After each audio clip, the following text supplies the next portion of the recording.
Bom, pessoal, obrigada mais uma vez. Vamos aí para o... Acho que é o quarto ou quinto painel, né? Nosso foco aqui é falar de follow-ons. A gente trouxe para a discussão o Glauco Desidério, da Notre Dame Intermédica. Tem aí uma história longa de IPOs e vários follow-ons. O Rodrigo Faria, da Unidas, que também tem um longo histórico de follow-ons. São histórias bem complementares, acho que vocês vão gostar bastante. E a Paula, do Lobo de Riso, que apoiou várias dessas operações no mercado, tanto IPOs como follow-ons, e que vai trazer alguns pontos interessantes aí para a nossa discussão. Bom, vou começar com o Glauco e com o Rodrigo. Vou fazer a pergunta. Vou começar vou fazer a pergunta, vou passar para o Glauco e depois o Rodrigo complementa e a próxima a gente inverte, ok? Qual que foi o principal gatilho no caso da Notre Dame Intermédica para tomarem a decisão de fazer um follow-on e no caso de vocês foi logo depois do IPO, né? Então você pode contar para a gente um pouco dessa história? Bom, primeiramente obrigado aos organizadores pelo convite. Bom dia a todos.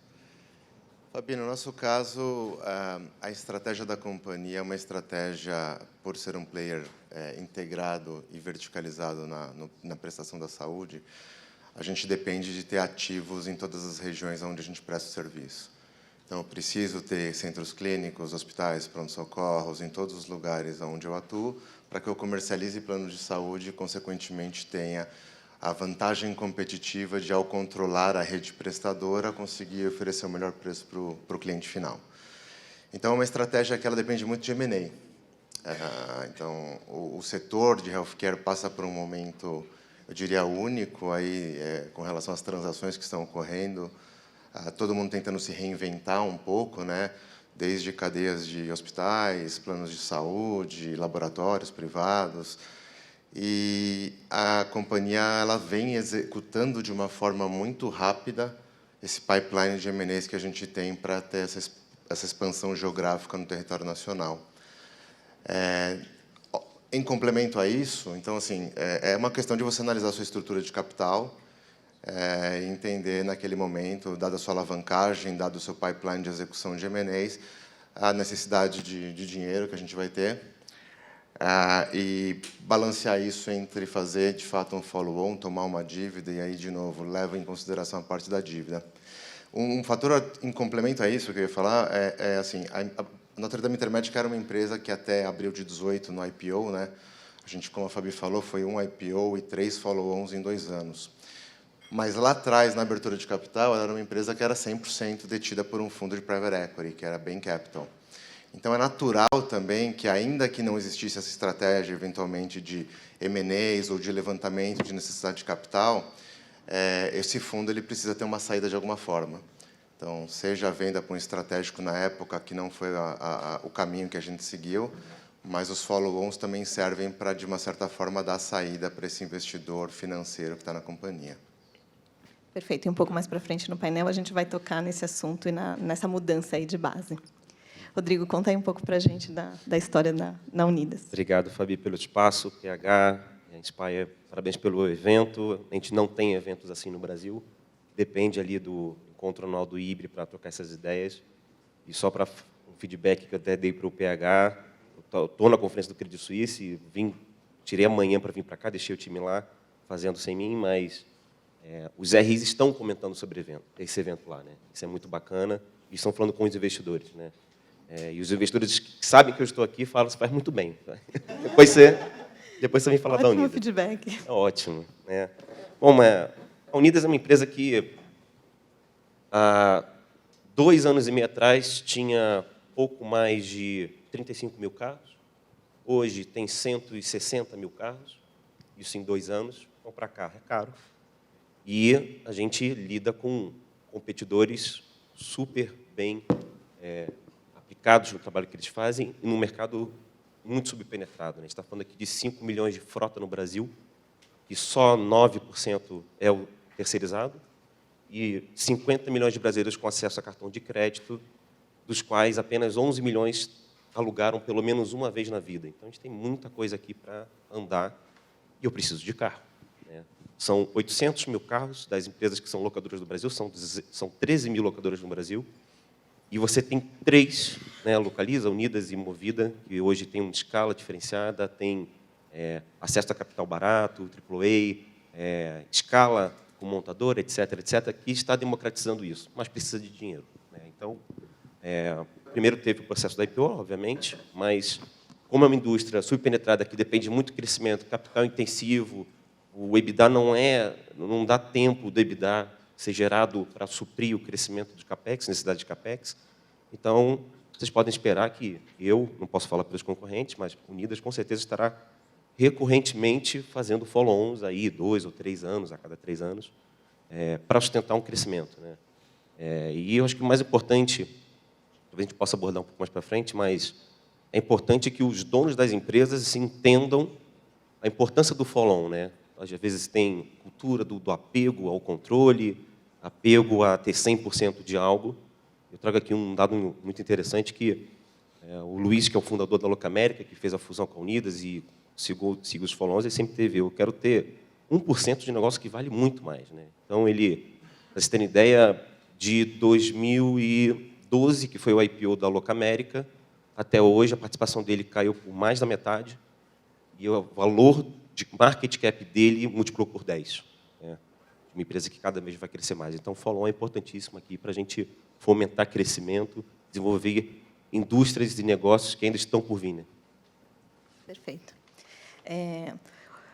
Agora vou devolver a bola para você e, Paulo, vou sempre te convidar para, de acordo com a nossa preparação, onde você sentir que... A parte jurídica é, sem dúvida, a mais chata. Geralmente só bate na gente a hora que precisa mesmo. Então, a história da glória mesmo é deles. Hoje é deles o palco.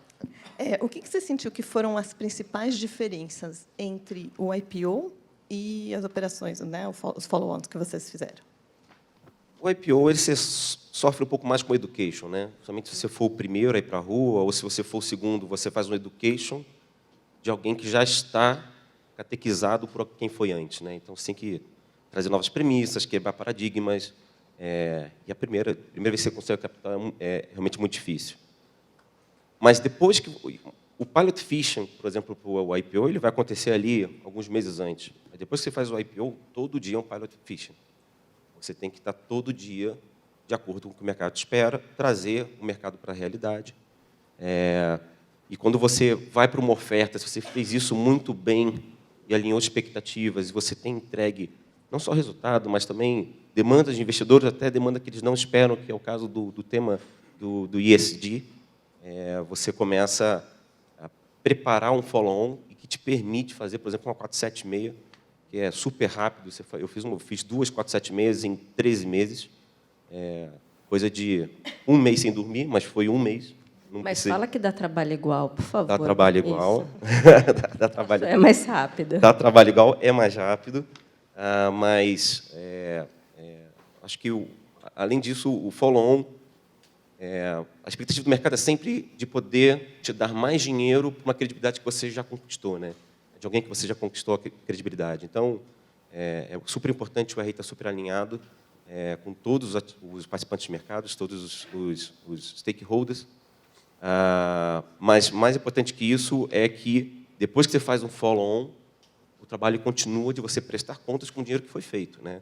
A mesma coisa acontece no IPO, mas quando você tem um follow-on recorrente, como é o nosso caso, o pessoal já dá o dinheiro hoje pensando que vai me dar dinheiro daqui a 3 anos, né? Então, é constante isso. Acho que, não sei se Não, acho que eu sigo na mesma linha do Rodrigo. Eu acho que ambas as operações consomem muito tempo, dias, noites, finais de semana de trabalho. A grande questão ali, acho que é a organização das informações, a mudança da cabeça interna da companhia, porque naquele momento enquanto você é uma companhia privada, né, você opera de uma certa forma. Você sabe que a hora que você faz o IPO e você tem acionistas aí no mercado, o seu nível de disclosure de informação ele é diferente, a transparência é diferente, a maneira como você organiza e disponibiliza essas informações para o mercado, ela muda. Então, esta mudança, esse shift assim, no mindset interno da companhia na hora que você vai fazer um IPO, isso adiciona mais trabalho ainda à própria oferta, né? Então, é já ter tudo organizadinho, tudo arrumadinho, é rever as DFs, é separar as informações, é a parte de ESG, é ver toda a parte de governança, que você entra num mundo novo, agora como empresa listada. Então, isso acho que dificulta mais no IPO. Mas aí o modus operandi de um follow-on, ainda que muito trabalhoso e muito difícil, ele é uma coisa onde você, pelo menos, sabe aonde estão as informações, que tipo de informação, como é que você deve fazer. Isso dá um pouco mais de segurança, né, na condução dessa oferta. E seguindo com você, Glauco, como que foi o envolvimento do RI, né, nas duas ofertas, no IPO e no follow-on? E nessa linha que você estava falando, até da empresa já estar mais preparada, tem até essa questão de áreas internas também já estarem mais preparadas. Se você puder comentar sobre isso. Eu acho que o RI, pelo menos no caso da Intermédica, foi o papel fundamental, né? Acho que foi uma das áreas que conduziu esse processo. Óbvio que todo mundo participa, mas acaba sendo o cara que toca este projeto. Então, essa relação com todas as áreas internas da companhia, né, com o RH, com o pessoal de sustentabilidade, com o pessoal do jurídico, com o pessoal de operações, na busca das informações, no entendimento das informações, na maneira como a gente vai querer mostrar a companhia para o mercado a partir daquele momento, quais as métricas, quais os KPIs, como que essa companhia deve ser vista, como ela deve ser lida. Acho que esse é um trabalho bastante grande, onde o RI tem ali uma participação fundamental. No IPO, o desafio ainda é maior, especialmente no meu caso, porque eu me tornei um RI de uma empresa listada na Intermédica, né? Então, eu não era um cara que já era RI de mercado, entrei lá e sabia no D+1 tudo como a coisa deveria ser tocada. Quanto tempo antes você entrou? Até eu na entrei linha do painel? 1 ano e meio antes, Perfeito. onde a gente começou toda uma preparação.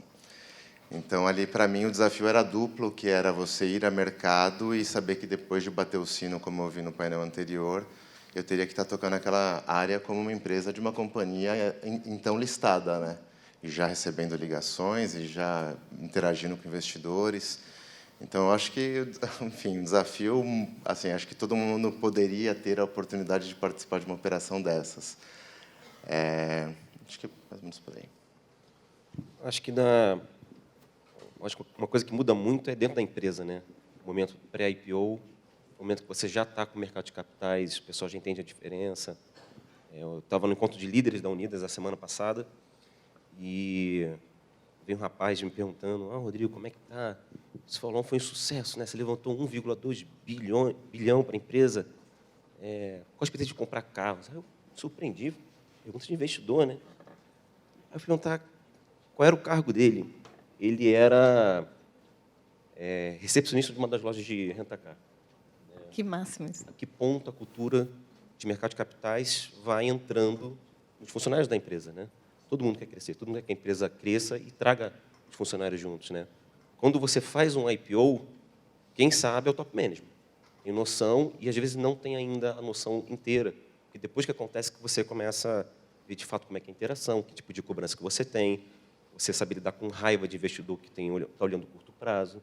Tem umas dinâmicas muito diferentes, né? Então, passa um processo de education, o education é disseminado, e no primeiro momento que você tem um apoio de toda a empresa, quando você vai fazer o IPO, está pegando dados e tal, você até sofre algumas resistências, que o pessoal pergunta: para que você quer tanta informação? No final, o pessoal está: cara, aconteceu isso, você saber o que está acontecendo na minha área, olha, a gente conseguiu crédito de carbono. Às vezes, a informação vem antes de eu pedir. A empresa já entendeu a importância de ser uma empresa pública, né? Bem bacana. Perfeito. Vamos entrar um pouquinho nessa discussão das principais mudanças que vocês sentiram no follow-on com relação à base acionária e com relação à liquidez. As duas ações tiveram um impacto relevante. Eu queria que vocês comentassem. Rodrigo, você quer começar? Bom, Locamérica, ela negociava em 2017 R$700 mil por dia, tinha 2, 3 coberturas, uma delas não era tão ativa, uma base acionária que tinha 67% de controle e dos 33% remanescentes minoritários, a gente tinha 93%, 94% de locais, né? Muito clube de investimento, inclusive, muita pessoa física, e alguns investidores, pessoa física, concentrados, né? Tivemos o primeiro follow-on, a liquidez pulou para 28 milhões de reais, bastante. Chegamos a 10 ou 11 coberturas.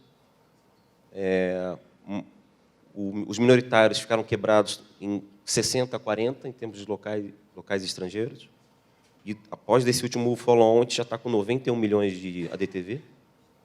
Não deve ficar, porque está na febre ainda da oferta, tem um pouco de flipagem também. Mas a gente acredita que fique pelo menos ali uns 50 milhões. 16 coberturas, grande visibilidade, várias conferências, e o estrangeiro hoje já é mais de 50%. Muda um pouco também. A base acionária ela tem que mapear para você entender como é que vai ser a sua comunicação. Já foi falado aqui que o estrangeiro está olhando para 5, 10 anos. Quando uma BlackRock me liga, vamos falar do quarto tri. Não quero saber do quarto tri. Não me fala nada, inclusive. Ele não está preocupado com agora, né? E o local, ele está... Janeiro, dia 4 de janeiro, eu tive 17 calls. Pessoas perguntando como é que foi dezembro. Difícil, né? Então, conforme você vai migrando a sua base, você começa a também se adequar a como comunicar e como atrair investimentos, né? Acho que isso é bem bacana. E complementando a Rodrigo, acho que assim, acho que você tem que entender qual que é o perfil de investidor que você quer ter na sua base, dado o seu negócio, né? O nosso negócio em específico, que é um negócio de crescimento, margens saudáveis, mas o crescimento é muito importante. A gente, desde o primeiro momento, a gente foi nós somos um tipo de empresa onde o investidor internacional de longo prazo ele acaba tendo uma participação muito maior na nossa base acionária. Então, isso a gente percebe desde o IPO, né? A gente teve todos esses benefícios que o Rodrigo mencionou, né? Quando a Bain fez a primeira oferta no IPO, vendendo 25% para a entrada no novo mercado, você tinha um determinado giro de negócios diário. Hoje, a gente tem um float de 80% e a gente gira 200 milhões por dia. Mas mais importante do que isso é entender assim, existe investidor para todo tipo de risco, existe investidor para todo tipo de tese de investimento. Então, o nosso papel foi um papel que ele sempre gira uma casa de uns 80% do investidor internacional. As grandes casas, os BlackRocks, os GICs, os Fidelities, é o tipo de investidor de longuíssimo prazo, como o Rodrigo disse, que estão com a gente, que não são aqueles caras que cobram resultado no próximo trimestre, sim, como é que a gente vem executando a tendência e se isso muda alguma coisa no nosso plano estratégico. Quando você faz o follow-on, e aí não tirando e nem desmerecendo a participação do investidor local, a gente tem locais importantes na nossa base também, mas o que a gente percebe é que, assim, nessa divisão, você faz uma oferta, você vê o volume de hedge funds entrando de uma forma mais expressiva na oferta, e aí você vai olhar essa base 3 meses depois, você vê que todos eles já saíram e você volta a focar nos long onlys. Então, assim, é a forma que a gente tem girado. Acho que, aproveitando esse momento, só para dizer que acho que uma das coisas mais importantes num follow-on, não sei se o Rodrigo concorda comigo ou não, mas, assim, quem vai ter que lidar com esse investidor de uma forma perene é você, é o RI, né? Então, assim, o banco ele tem todo o preparo, ele tem todo o time, ele tem o time de sales dele, mas não necessariamente ele vai estar escolhendo os melhores investidores para estar com você pelos próximos 3, 5, 10 anos, ou prazo que seja. Então, assim, faça a lição de casa de analisar a sua base, entender quem é o seu perfil de investidor, para que, na hora da alocação ali no pricing, você vai receber uma sugestão, mas opine, entendeu? Opine e mude, não tenha medo de mudar o que o cara está dizendo para você. Não existe uma fórmula pronta. Você, com o follow-on, você já tem um conhecimento bom dessa base de acionistas, você já se relaciona com eles há bastante tempo.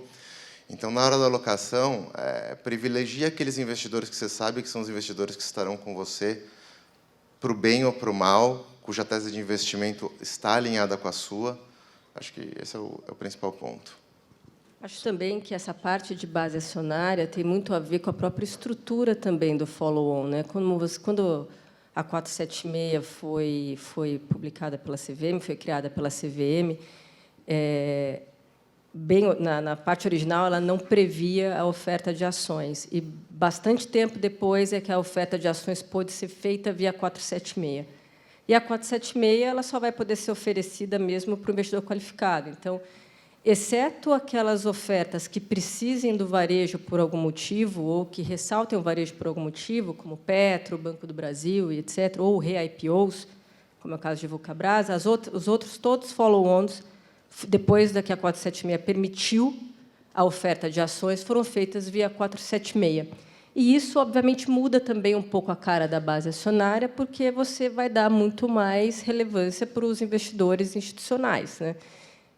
Tem a limitação também de você ir atrás de 75 e fechar com 50 nos locais. Mas uma pergunta também que a gente ouve bastante, principalmente naquelas que estavam em 2006, 2007, não acompanharam a mudança da regulamentação e agora vêm e perguntam, olha, a gente quer fazer um follow-on, só que eu estou preocupada porque a gente precisa de um volume grande. Eu estou falando aí de bi. E a gente fala, olha, existem várias ofertas de follow-on que a gente está tratando de bi. As suas, por exemplo, foram todas assim, praticamente, se não todas, né? O follow-on ele não vai precisar ter alguma limitação em termos de valor. Você tem, sim, a limitação de buscar o investidor qualificado local para 75 e fechar com 50, mas essa não é uma limitação, por exemplo, para os investidores estrangeiros na parte dos esforços de venda lá fora. Então, isso ajuda muito. Enfim, isso também é uma coisa a ser vista quando você mexe com o que pode mudar da base acionária entre um IPO e o follow-on, né? Perfeito, perfeito. Muito... Só adicionar um ponto que o Glauco falou, foi muito importante. O banco, você é cliente do banco quando faz uma oferta, mas os clientes do banco não se restringem a vocês. Restringem também aos investidores que vão entrar. Então, é muito importante esse trabalho que o Glauco falou, né, de fazer o targeting. Você pegar uma base, tudo o que aconteceu, quem comprou, quem vendeu, você tem que olhar isso diariamente, você tem que olhar depois mensalmente, anualmente, quem que está comprando, você tem que mapear bem o que cada um está falando, para você saber se direcionar bem, né? Flipagem sempre vai acontecer. Às vezes, a demanda, existe investidor com demanda real, mas às vezes ele pede mais do que a demanda real dele, ele vai flipar o seu papel, e ele vai exercer o poder dele sobre as corretoras, sobre os bancos, para tentar pegar esse extra de ações, né, para poder flipar o papel. Então, se você não quer sofrer com o papel depois que você faz uma oferta, é muito importante, aqui uma dica, deixar todo mundo com um pouco mais de vontade de comprar ação, né? Graças a Deus, nos meus 2 follow-ons, eu tive demandas de 5 no primeiro e 7 vezes no segundo, o book da oferta, que eu pude fazer isso, né? Sempre dentro da oferta que você consegue, né? Tive investidores que reclamaram, que não pegaram 100%, mas o preço foi muito próximo do mercado, não comprou, ou seja, talvez não fosse demanda real. E teve investidor que reclamou que não teve o percentual que ele queria e, no dia seguinte, foi lá e comprou. E a ação subiu. Perfeito. Falando agora até de bancos, né, nessa linha, como que foi no caso de vocês? Vocês usaram os mesmos bancos em todas as operações ou teve mudança? Glauco, você começa? No nosso caso, sim, a gente segue o lema que em time que está ganhando a gente não mexe, né? Acho que facilita muito o trabalho. É um volume de ofertas grandes, como eu falei, foram 4 ofertas entre o IPO e 3 follow-ons em um prazo menor de 2 anos. Acho importante, até não só bancos, mas os advogados, então, participando da primeira oferta, participando da segunda, o trabalho fica mais fácil. A gente chegou a aumentar o número de bancos ao longo desse período. Botamos um banco adicional que não estava na oferta nesse último follow-on, mas estamos satisfeitos dessa forma. E você, Rodrigo? Do meu lado, no primeiro, a gente teve 5 bancos. A gente manteve a coordenação, né, da oferta com os mesmos bancos. Aí, para a segunda, a gente substituiu um deles e adicionou um outro, visando o tipo de acionista que eu queria mexer. Foi basicamente isso. É muito importante, quem estiver olhando para o mercado estrangeiro, né, o mercado estrangeiro é muito importante, a gente só está falando de que estrangeiro é bom, né? Mas por que ele é bom? Ele é um bolso maior, é um bolso em dólar. Olha o valor das empresas em dólar. Veja o quanto está barato para eles cada vez que o dólar vai a 4, 5 reais. E são investidores de longo prazo, na sua maioria. Eles também são flipadores, também olham curto prazo, mas muitos investidores qualificados.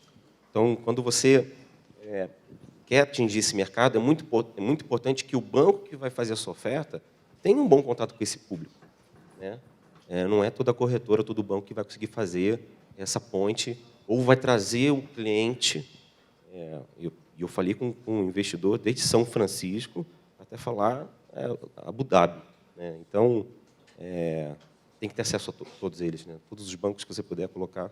É bom você ter um bom mix Brasil, local, estrangeiro também. Perfeito.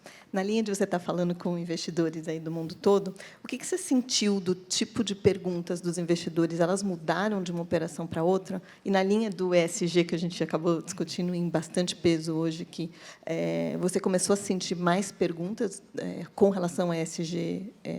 Não, a gente está falando de follow-on, mas, de repente, no seu dia a dia, vocês estão sentindo isso? As perguntas do primeira oferta foi: o que você vai fazer com esse dinheiro e seu track record não é tão grande? Porque a Locamérica é uma empresa com baixa liquidez, o pessoal não olhava tanto, você olhava sempre Localiza, a própria Movida. Então, vou dar dinheiro para um player fazer o quê com esses competidores, né? Passou o ano, eu mostrei o que eu fiz, e a vontade da segunda oferta foi muito mais fácil. Muito mais fácil. Na verdade, 2 meses antes da oferta, nas conferências no Brasil e fora, o investidor falando: olha, com a próxima oferta, você já vai ter uma liquidez que eu consigo entrar. Não se esqueça de mim quando você fizer um roadshow. Isso, estou falando de gringo, $1 trilhão na base, $1 trilhão. Então, houve uma demanda muito interessante, mas porque o Estado foi entregue, né? De dinheiro, quando você está devolvendo esse dinheiro num curto prazo, é fácil. Ainda não tive a experiência de pedir dinheiro para tapar buraco. E com relação ao ISD, infelizmente não senti aumento. Alguns fundos chilenos têm olhado, brasileiro do nosso lado a gente não sentiu, infelizmente, mas a companhia está se mexendo independentemente disso, né? A gente ganhou escala, voltou a ter dinheiro para poder fazer investimento e abriu espaço para a gente, de fato, olhar com seriedade para isso. Então, a gente anunciou o Carbono Zero, o programa da Unidas, que a gente neutraliza 100% das emissões de toda a frota que existe, que a gente tem. Isso vai crescendo junto com a frota, mas isso é muito pouco ainda. A gente está, hoje, até o Edmar ele falou que tem Movida, Magazine Luiza e era Gerdau, olhando para a empresa B. Eu anuncio aqui para vocês que a gente também está olhando. A gente já começou a se mexer. Não é só isso, a gente olha para a ISE, índice de carbono. A gente quer ficar antes da curva, né? A gente quer chegar para o gringo lá fora, quando, de fato, ele ficar ainda mais relevante, quando tiver uma possibilidade de uma oferta lá fora, etc., eu já esteja pronto. E fora que a sociedade em si, independentemente do investidor, ela, de fato, é o meu maior investidor, né? Ela compra o meu serviço, ela me dá dinheiro, né? Ela se pergunta: carro elétrico, o que você vai fazer com a sua frota, o que é a frota do futuro? Então, a gente quer se preparar para isso. E eu, pelo menos com os outros RIs, eu sinto que a vontade deles também tem acontecido, tá? Independentemente do mercado. Não sei como é que Acho, primeiro, sobre as questões, né, como muda, eu acho que as perguntas, eu acho que existe uma mudança clara para mim quando você fala em IPO para follow-on, e aí é algo natural, né? No IPO, essa empresa ainda é uma empresa privada, o pessoal está aprendendo sobre o seu modelo de negócio. Então, naquele momento, você é questionado de cima a baixo, não só sobre a estratégia, mas sobre quais são as suas vantagens competitivas, aonde você quer chegar, qual que é o seu diferencial perante os competidores, enfim. E ali é o aprendizado, né? O education. Então, ali é bem maçante o nível de perguntas. Você recebe investidores com todos os tipos de conhecimento possíveis, que já conhecem o setor, que não conhecem o setor. Enquanto no follow-on você acaba caindo mais nas perguntas. Acho que a pergunta principal que você tem que sair e saber responder sem gaguejar é sobre o uso dos recursos. Então, assim, se você está lá levantando dinheiro com ele, como é que esse dinheiro vai gerar valor para esse acionista e como é que a captação desse dinheiro está alinhada à sua estratégia de execução? Então, é isso que você tem que explicar de uma forma muito clara para ele. No que tange a ESG, né, sustentabilidade, para mim, assim, independente de follow-on ou IPO, eu sinto que esse tema, hoje em dia, ele está em voga, é um fato. Eu já recebo, por a minha base ser muito concentrada lá fora, eu recebo já há algum tempo bastante questionamentos a esse respeito, né? Eu ouvi aqui no painel anterior falar, eu tenho fundos nórdicos na minha base que já questionam, europeus costumavam... Eu sempre recebi muito questionamento de europeu, mas agora eu começo a sentir isso do mercado americano e também um ou outro ainda, mas o brasileiro, um ou outro, começa a perguntar também. Eu acho que é uma jornada que todas as empresas terão que fazer em se adaptar. Eu acho que ninguém aí está 100% aderente a tudo, mas acho que o mais importante é saber comunicar o mercado. É dizer onde estamos e aonde podemos chegar e qual que é o plano para chegar lá e mostrando de uma forma recorrente o seu trabalho para atingir esses objetivos. O exemplo, assim, a gente tem, de novo, menos de 2 anos como empresa listada e a gente vai soltar o nosso primeiro relatório de sustentabilidade agora, em maio. Né? A gente já tem aderência a muitas outras coisas de sustentabilidade, obviamente, mas é um trabalho que a gente tem que evoluir ainda. Perfeito. E eu queria encerrar o painel com a última pergunta e depois ver se tem alguma pergunta da plateia. Dá tempo de perguntar da plateia? Não? E o PH não deixou, gente. Então, mas a gente vai trocar aí os e-mails. Mas a última pergunta só é a questão essa mudança recente do novo mercado. No nosso painel de preparação, aí eu vou pedir para a Paula até comentar um pouquinho, teve algumas mudanças com relação ao fortalecimento da governança. E se a gente está sentindo, se vocês estão sentindo isso e se isso impactou, né, com relação ao follow-on de vocês? Eu não sei se impactou ou não, mas o fato é que a mudança do novo mercado, bastante focado nessa parte de governança, né, exigência de comitê de auditoria, de algumas políticas adicionais, isso traz um fortalecimento da governança, obviamente, principalmente quando essa política, essa prática sai do papel e entra na realidade das empresas mesmo. Eu acho que foi um esforço importante. Acho que o novo mercado acabou se descolando bastante do nível 2, e elas estavam bastante próximos. Antes, você tinha mercado tradicional e nível 1 praticamente no mesmo patamar, nível 2 o novo mercado, e agora o novo mercado ele deslanchou, né? Ele foi bem mais adiante em termos de governança. Não sei se para os investidores isso fez alguma diferença na prática e se isso deu a resposta a algumas das perguntas que eles eventualmente façam em non-deals roadshows ou nos próprios roadshows das ofertas, mas, de fato, foi uma mudança bastante positiva. Honestamente, eu não tenho sentido ainda uma mudança, apesar do efeito positivo que a Paula disse. Também não, e a única coisa que chegaram a perguntar é impacto em custo. Né? O que você vai ter lá, botando um monte de comitê para cima. Né? Mas a empresa, antes mesmo de chegar, já estava em 2019, 2018, trabalhando comitês. Né?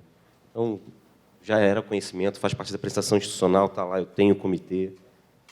Então, acho que para quem está interessado em cumprir, você seguir a norma, para quem cumpre, é mais dia a dia. Bom, obrigada, Paula, Rodrigo e Glauco. Foi um painel excelente e até o próximo evento. Obrigado. Obrigado.